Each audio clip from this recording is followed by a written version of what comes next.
ایک کفن چور کا واقعہ۔ بغداد شریف میں ایک پارسا عورت رہتی تھی۔ اس زمانے میں وہاں پر ایک کفن چور رہا کرتا تھا۔ جب وہ پارسا عورت اس دنیا سے رخصت ہو گئی تو چور نے بھی اس کا جنازہ پڑھا تاکہ عورت کی قبر دیکھ سکے۔ جب رات ہوئی تو وہ کفن چور اس پارسا عورت کی قبر پر گیا اور قبر کھودی۔ جب اس نے کفن کو ہاتھ لگایا تو اس پارسا عورت نے چور کا ہاتھ پکڑ لیا اور کہا، اللہ کی شان ہے، ایک جنتی دوسرے جنتی کا کفن چرا رہا ہے۔ یہ بات سن کر چور لرز گیا اور کہنے لگا، اے پارسا بیوی، تیرے جنتی ہونے میں تو کوئی شک نہیں، لیکن میں نے تو ساری زندگی مردوں کے کفن چرائے ہیں، میں کیسے جنتی ہو سکتا ہوں؟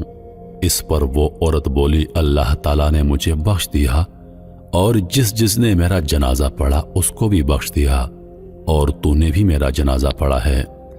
اس پر کفن چور شرمندہ ہوا، اس نے توبہ کی اور اپنے زمانے کا کتب بن گیا۔